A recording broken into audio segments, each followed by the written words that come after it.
잘 사는 대한민국이 돈으로 때우려고, 돈으로 평화란 이름으로, 대화란 이름으로, 교류협력이라는 이름으로 북한을 상대하다가는 아마 송나라 꼴이 나지 않을까, 이렇게 걱정이 되는 것입니다. 이 우리나라 역사에서 보면은 북한의 도발은 지금까지는 다 자충수였습니다. 단기적으로 북한은 성공했으나 장기적 관점에서는 다 그 도발이 부메랑으로 자기들한테 돌아와서 그 up보를 당했습니다. 그래서 북한이 이렇게 망할 나라가 됐어요. 6.25 남침이 없었으면 어떻게 됐느냐? 6.25 남침이 없었으면 1950년대 말에는 대한민국은 틀림없이 적화됐습니다. 6.25 남침이 없었으면 박정희라는 대통령은 등장하지 않습니다. 6.25 남침이 한미동맹을 만들어내고 70만 강군을 만들어내고 민간인 신분으로 있던 박정희를 다시 소련으로 복귀시켜서 그 사람이 정권을 잡도록 했어요. 이런 아주 역사에 정말 신비한 게 있었습니다. 오늘날 대한민국의 이 성공 기업의 핵심은 다 6.25에서 출발한 것입니다. 6.25가 없으면 이런 발전된 나라를 만들 수가 없었습니다. 1.2 사태, 1968년 그것도 1년에 추운 날 북한이 기습을 해가지고 박정희를 죽이기 위해서 31명의 특공대를 보냈습니다. 김일도 1.2사원입니다. 거기에서 대해서 박 대통령은 어떤 식으로 대응을 했느냐. 예비군을 만들었습니다. 바로 그 2달 뒤에 예비군 무장 300만을 무장을 했습니다. 또 그때까지 M1 가지고 있다가 이래서는 안 되겠다 해가지고 M16 공장을 만들었습니다. fel턴기를 도입했습니다. 그리고 보다 근원적으로 박 대통령은 이제는 경제제입주의로 가서는 안 되겠다. 역시 일면 건설, 일면 국방이다. 싸우면서 일하고 일하면서 싸운다. 자주국방 노선을 취하게 되었습니다. 그래서 무기를 우리가 만들어야 되겠다. 장미산업을 건설해야 되겠다라고 해보니까 장미산업이라는 것은 초정밀 공급이다. 특수방이 있어야 된다. 이거 장미산업 하려면 중화공업을 발전시켜야 된다. 그래서 중화공업 쪽으로 가게 됩니다. 중화공업 쪽으로 갔기 때문에 70년대에 우리가 지금 먹고 사는 이 기반이 그때 만들어졌습니다. 중화공업 6대 중점 산업이 전자공업, 구미에 있는 전자공업, 울산에 있는 조선 석유화학, 그리고 자동차, 포항제철, 뭐 이런 게 결국 지금 우리를 거기에 살리고 있습니다. 그런데 이게 아주 재밌는 게 이게 안보적 관점에서 시작된 것입니다. 박 대통령은 돈 벌기 위해서 중화공업을 만든 게 아니고 이 무기를 만들어야 되겠는데 어떻게 하지? 라고 생각을 하니까 오원철 같은 사람이 아주 좋은 아이디어를 줘가지고 이게 중화공업 건설로 갔습니다. 안보를 제대로 챙기니까 경제 발전이 된 거예요. 이것을 영어로는 세렌디피티라는 말이 있습니다. 영어에 세렌디피티라는 말은 뭐냐? 뭘 만들려고 하다가 A라는 것을 목표로 해서 가다가 보니까 A보다 훨씬 더 좋은 게 있어가지고 그쪽으로 가서 어마어마한 발견을 하게 됩니다. 이 과학성의 위대한 발견은 그런 경우가 많은 것인데 우리의 중화공업 발전이 바로 그런 경우입니다. 박 대통령은 장미산업 무기 만들려고 하다가 중화공업이라는 대사업을 걸려들었습니다. 이게 70년대. 그러다 보니까 이 중화공업은 장기적인 계획과 투자가 필요하다. 정권 교체가 잘 있어서는 안 되겠다. 그리고 여기에 정치적 논리가 들어가면 안 된다.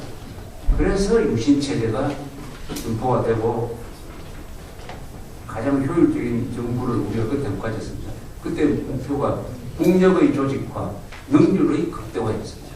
바로 그것이 대한민국을 이 플라이급 국가에서 리더급 국가로 만들고 70대 말에 가면은 드디어 남북한의 힘의 균형이 우리 쪽으로 와가지고 그때부터 북한이 호나로 몰리게 된 것입니다. 1.12 사태에 대해서 이명박 대통령이 박 대통령이 대처했던 이런 방식의 대처를 이명박 대통령이 한다고 한다면 이 전환함 사태는 재앙으로 위장해 온 하나의 축복이 될 것입니다. 그래서 이명박 대통령이 그쪽으로 가도록 우리가 구경하는 입장, 국민들은 막 구경하는 입장 아니겠습니까? 그래서 충고하고 채찍질을 하고 경고해야 될 의무가 있는 것입니다. 대한민국은 언론 자유가 있습니다. 그래서 막 떠들면 어디서 떠들고 글을 쓰고 강연회를 하고 전화하고 이렇게 하면은 그게 힘을 발휘합니다. 이명박 대통령이 그래도 여기까지 온 것만 해도 많이 발휘한 거예요. 그것은 하도 바깥에서 이명박 대통령이 뭐 하느냐고 이렇게 막 비판을 하니까 지금 이나마 여기까지 온 겁니다. 이런 바깥에서 충고가 없었으면은 북한 개입 정도, 아직도 북한 개입 정도 없다의 수준에서 머물러 있었을 가능성이 많은 것입니다. 그러면 뭘 하느냐? 이명박 대통령이 박 대통령처럼 발을 내고 딱 하려면은 사실은 북한은 하루아침에 해장거리도 안 되죠. 대한민국이 동원할 수 있는 국력이 얼마나 많습니까? 국력이. 첫째, 돈이 있지 않습니까? 돈. 우리 한미동맹, 그리고 우리가 가지고 있는 언론 자유, 진실, 라디오, 인터넷. 그중에서 가장 큰 것은 돈이죠. 이런 것을 동원해가지고 북한에 쏟아붓는다. 그 중에서도 김정일을 딱 타겟을 해가지고 북한에 대한 보복은 김정일을 타겟을 해야 됩니다. 김정일이가 신변의 위협을 느껴야 도발을 하지 않지. 우리가 북한을 공격을 해가지고 배를 몇 척을 침몰시켜도 김정일은 아무 생각이 없어요. 300만을 굶어 죽인 놈인데 지 목숨이 아깝지. 그래서 김정일을 제거하는 것에 타겟을 맞춰가지고 우리가 공작을 하고 아니면 북한 주민들을 좋은 의미에서 선동하고 이렇게 해야 되는 것이죠. 그렇게 하면은 간단하게 저는 이건 1년도 못 간다고 봅니다. 우리가 국력을 총동원해가지고 보고를 한다면 문제는 국력을 총동원할 위치에 있는 국가 지도부가 그걸 하느냐 안 하느냐 그만큼 화가 나 있느냐일 것입니다. 우선 해야 될 게 제주해역, 제주도하고 부산항을 통과하는 북한 대의 통항을 금지시켜야 해요. 그것은 2005년에 노무현 정권이 열어놓았습니다. 그놈의 배가 돌아다니면서 뭘 할지, 뭐 꼬레를 싣고 다니는지 기회를 싣고 다니는지 뭘 할지 누가 압니까? 우리 해경이 뭘 싣고 갔느냐고 물어도 대답도 하지 않습니다. 이런 수모를 지금 당하고 있습니다. 그리고 DMZ에서 2004년에 중단한 대북 방송 다시 열어야죠.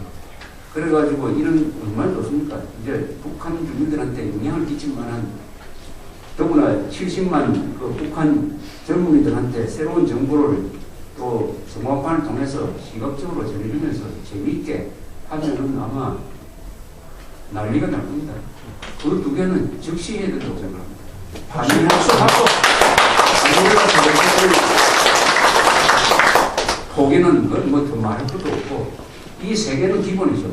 이 세 개는 최저입니다. 최저고 최고는 뭐냐? 역시 무력보호, 김정일 제거작전이죠. 이 사이에서 뭔가 해야 된다. 그런데 저는 이것도 일종 알려주는 이명박 대통령이 이 세 개도 안 할 것 같다는 생각이 들거든요. 이대로 놔두면 북한대 야 그거 막으면 북한에서 보소면 어떻게 하지? 그럼 우리가 또 대응을 하면 어떻게 하지? 뭐 이런 식으로 겁부터 내고 걱정부터 하면 이 세 개도 못할지 모르겠다. 그래서 시간 끌면서 뭐 유엔 안보리에 가고 또 육자회담 한다고 하면 또 그게 또 우리도 참여하고 그렇더라는 말은 얼마나 좋습니까? 평화가 무엇보다 중요하잖아. 그러니까 이 문제도 대화를 통해서 해결하겠다.